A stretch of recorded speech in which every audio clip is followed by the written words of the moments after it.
Charlie Bibbs in my basement. Now, what is he doing in my basement? This is, you talking about a scandal. This is a scandal. No Charlie Bibbs. The world famous Charlie Bibbs Sr. I found some information in my basement. And as I read it further, I found out one thing. What's that? I found out that Charlie Bibbs, you know, when you talk as a historian, history, you know, sometimes we forget about the history making people right in our midst. Okay. And going through my basement, I don't know what he's doing in my basement. That's scandalous. But going through my basement, read that, brother. Read that quickly, all right? The White House. Yes, Washington. wait a minute. I don't think your mic is on. Come on, cut the mic on, brother. Come on, let's do this right. I'm looking at it. Okay, I'm looking at it. Anyway, Okay, go ahead the now. White House, Okay. Washington, November 6, 1978, to Charles Bibb. Congratulations on your election as a replacement delegate to the 1978 National Democratic Party Conference. I look forward to being in Memphis and to participating with you in this meeting of the representatives of our party. With best wishes, sincerely. Oh, wait. This came from the White House. Charlie Bibbs. The White House. And what year was that? 1978. Jimmy Carter. Jimmy Carter inviting Charlie Bibbs to the White House. Okay.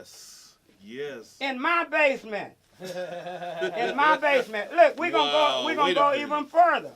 We're gonna go even further. Justin, just here, read this, Justin. Read that, Charlie Bibbs in my basement. This is a scandal. Go read it. Dear Charles, I want you to know how much I enjoy meeting you. And I would like to extend my personal invitation for you to come to Mississippi and spend the night at the governor's mansion. Please feel free to call me anytime. Now, Charles, who's the governor name? It's on there. You can't. Let's see. I don't think I could see it. Okay, all right. Okay, huh? Cliff Finch. Cliff Finch, the governor of where? Wow. Mississippi. And what year is that? This is in 1978. I mean, I wonder what else is in your basement. 1978. So Bibbs got a call from the president, Jimmy Carter, to come to the White House. Yes, he did. And the same year he got a call from the governor's office in Mississippi. Yeah. Wow. Man, sometimes we don't know history among us. That's true. In the meantime, the question is, Charlie Bibbs, I know you listen every Sunday. What in the heck are you doing down in my darn basement? For real. I'm going to have to dig further. I'm going to have to dig further, Charlie Bibbs, to find out what's going on here. Yes, it is. Okay, this is Vivian Sharp. I'm calling in on Mr. Bibbs' behalf. Yeah. He told me to call in for him. Oh, he's scared to call in himself. No, he's at a bereavement. And he said he will call you later, but he got a bereavement like at a funeral for him. Yes, ma'am. Charles E. Bibbs Sr. Charles E. Hi, Bibbs. McCoy. Yes, sir. How you doing, sir? Brother Bibb, how you doing?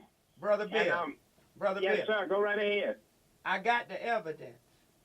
Yeah, and I need to see it as soon as I can. No, you're not going to see it. The police are going to see it, and other people are going to, investigators are going to see it to find out how How you did that have get in your house? Yes, and on top of that, Brother Bibbs, historically, man, the President of the United States. Read that to Charlie Bibbs one more time, sir.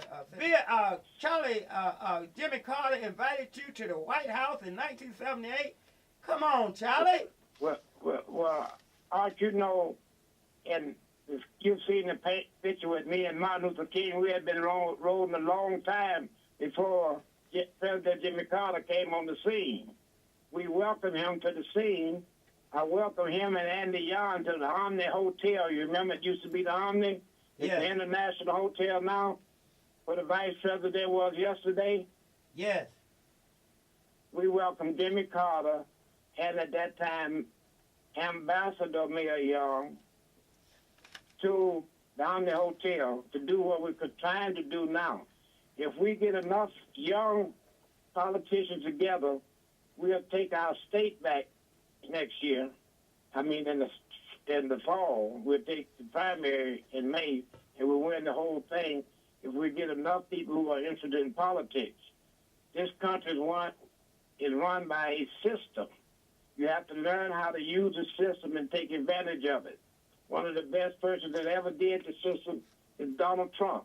He's running this mother right now. He's running it because he was elected president. Everybody get one vote. The last election, but 26% of the people vote. That's a crying shame. Listen, because there's one thing for sure. Listen, when our men went off to college, few of us went off to prison, we left the women in charge of our children. Just like we've always did from slavery on up. We've always left the women in charge of our children. And they've done a great job, a real great job, until this straight hair came out. And it has messed up their minds, some of their minds. Lord have mercy. I'm going to give you one example before we go. No, he's turning the music up on me. Do I have a second? All right, I'm going to take 30 seconds. They're kicking me out the studio already. Beauty shops had to start putting signs up, no children allowed. No children allowed. And more it came up, no children allowed, until it got to the point where today no children are really allowed in the barbershop while their mothers are getting their hair. Why is it so? It is so because somewhere down the line, like I told you about that little ponytail in the back of my hair, that almost drove me crazy.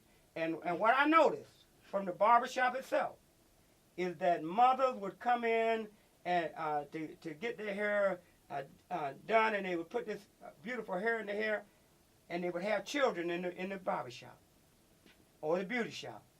And all of a sudden, they got so infatuated looking in the mirror about this beautiful hair, working this hair, and they forgot about their children.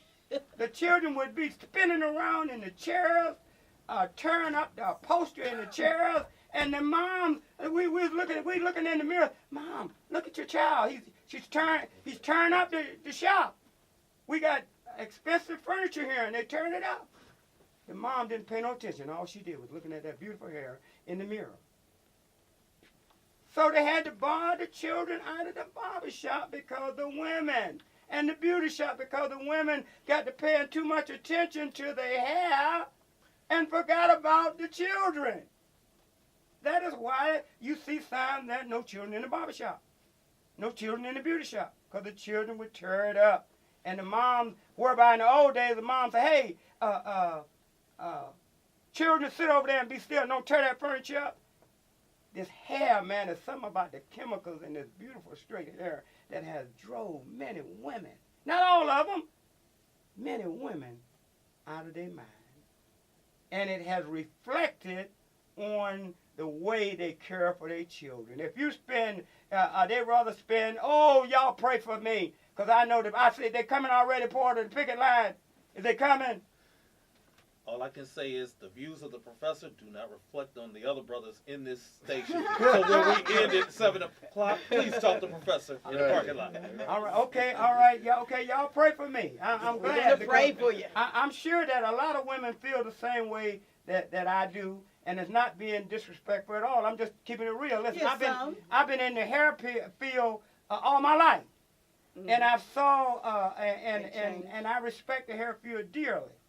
But I'm telling you right now, for some reason, my dear sisters rather spend $200, $250 on their hair and beg for a book for their children instead of spending at least $25 on a book for their children. They rather spend $250 on their hair. And I'm guilty because you know what? My daughter, my wife, said, come on, and grab me by the hand and take me to the store and have me spending money on their hair. So I'm guilty. I'm guilty, but listen, I listen. My phone lines are lit up. Let me stop talking. 216-578-14. 578-14. I just want to comment on, black people, we have no different texture of hair, different grades of hair. But here in America, they really do stress the Caucasian look, the straight hair. And even the celebrities, the black celebrities, who are most famous, even the newscasters, all of them are straight haired, even going back during our history, the wigs some of the women were represented Caucasian look. So it's not a surprise that women feel even nowadays that to be attractive, to be successful, they have to imitate the Caucasian women, when it comes to wearing wigs or wearing different pieces to their hair. Like people used to lighten their skin. They feel like that makes them more successful. Not just black people do this. People around the world do it in India, in Africa, and even some of the Orientals. Demetrius, listen, I'm gonna let Demetrius. I want to conversate with you, Demetrius. Mm-hmm. I understand that point, and I agree with this, but because black women used to, and some still do, make their skin lighter. Back in the day when black women were making their skin lighter, that didn't make them not take care of their children right. Because black women had wigs back in the day, it didn't make them not take care of their children right. So I understand your point of view on this, and I'm not talking about all women or even the majority of them, but I'm saying that from my point of view as a perspective from the hair field, something has happened, and I do believe that you're talking about overseas. I do believe that they done put some chemicals in this hair to really transform the women of the day, some of them, into something special. Yeah, it's a possibility of that. I don't. All right, so I don't discount that, but I don't believe, the family ties is not as strong as it used to be, even though people used to wear their hair, similar to Caucasian. All right, so you're saying the same thing I'm saying, Demetrius. Okay. My phone lines are lit up. Oh. Let me get some of the women's point of view, because they want to jump on me. Who's on the line, sir? Talk to me. Hey, Art. Yes. I got to congratulate you on that hair. I wore my hair in the process when I was 12 years old, and that's when I stopped being a human being. I started being a dog. I patted myself like the white man and was called Mad Dog Cole and laid down. When a man get his hair done, that's how he act. He don't act like no man no more. He become a faggot. All right, brother. Okay. He becomes, okay. All right. Okay. He becomes gay, and women change too, and become. Okay. All right. Don't. All right, okay. It's Women Month, so let's don't call the women no name. Okay. And it was a complete change, All right. Okay. So you're right about that hair. That hair is turning us away from myself. I couldn't even stay in school. I had to get out there and rob and steal to get that process done. Lord have mercy. Lord have mercy. This wow. All right. And you know who this is, don't you? Yes, sir, my brother. No doubt about it. It's good to talk to you, and we still going to have to do some more things, okay? You got that right. All right, brother. Thank you so much. Who's on the phone line? 216-578-1490. Art McCoy, Tony Masaccio. How are you? Tony Mustachio. How you doing? A white man in the program. A white guy talking about black women's hair. Welcome to America. Yes, sir. First of all, I think these black women should go to natural. They're much more gorgeous with natural hair. Secondly, the Arabs and the Chinese and the Asians are making so much money on you guys. Why can't the blacks get together and start selling the weaves and the hair and the inches? It's $1 billion business. Why can't you boycott it? Try and get a way that you guys can make the money and keep it in the communities and not send it overseas. Does that make sense? It makes a lot of sense. It makes a lot of sense, but we're not in control. I know you're not in control, but you could actually find someone in the black community that has the money. I don't know whether it be the Oprahs or, the wealthy and have their own to do that. I really believe that. And unfortunately, it's, and I say this as a white guy in business, it's no different than the Arabs that are taking over control of the hood that have these little convenience stores. Go ahead. They have these little convenience stores, and the profit is all going elsewhere and not staying into the community. Absolutely. That's why the suburbs stay so much more profitable, because the money stays within. You're absolutely right. You're absolutely right. And it's a shame. And I think there should be some more blacks that step in and guess what? I am in business, and there's wealthy blacks, there's wealthy Asians, there's wealthy whites right in our community that actually take care of their own. It's a shame that it doesn't happen in your industry or in your community. And it really is a great topic, and unfortunately, it's not happening. All right. So, when I say we're not in control, sir. You're right. No, I agree. Let me tell you who's in control. That's my point of view. It's just a point of view. No, it's a good point of view, but the women are in control, and so. Well, guess what? And I think these women, like Ann said, you're talking about the cost of weaves, and they're $200, $300, whatever the cost is. I mean, they go to $1,000.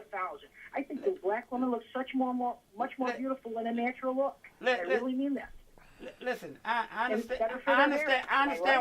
understand where you're coming from, but that's and I can adhere to that, but that's not my main issue here.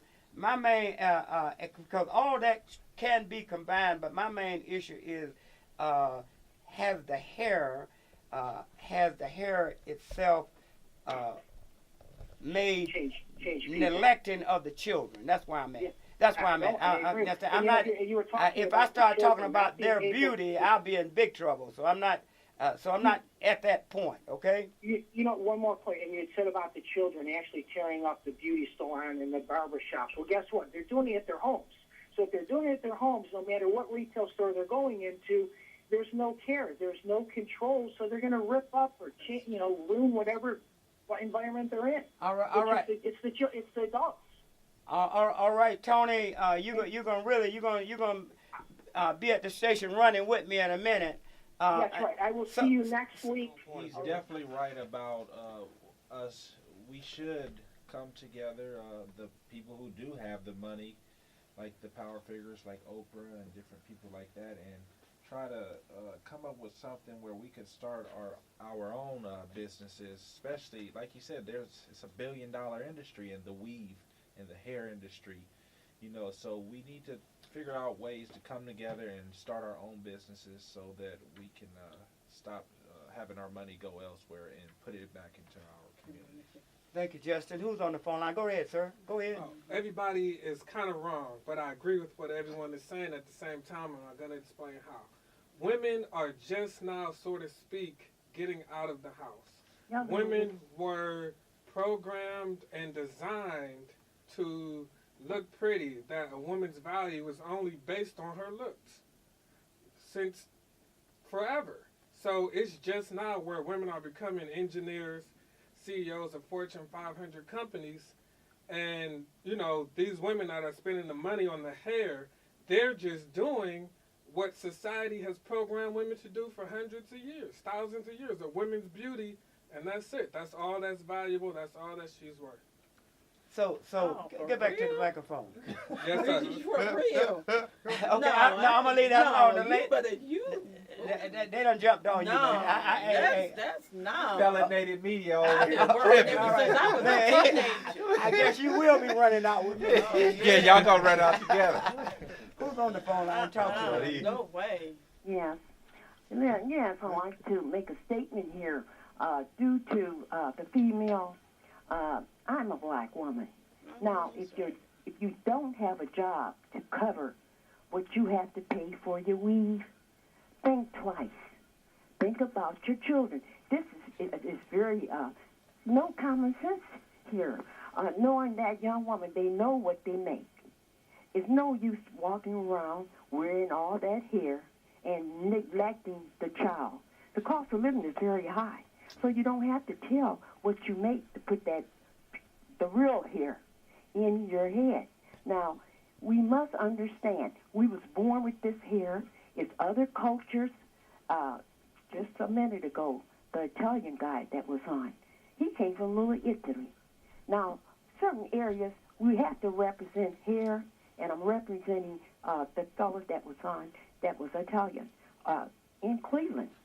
We couldn't even go his way, but we didn't know what he was looking for. but he came my way. But at the same time, a woman is a woman. But at the same time, that here bit, yeah, glamour is beautiful, but if you don't take care of your kids, don't put it in there because money talks about your job. So if you don't have that type of job, don't put it into the weed. McCoy is telling you the truth. Thank you. Lord have mercy. Who's on the phone line? One line.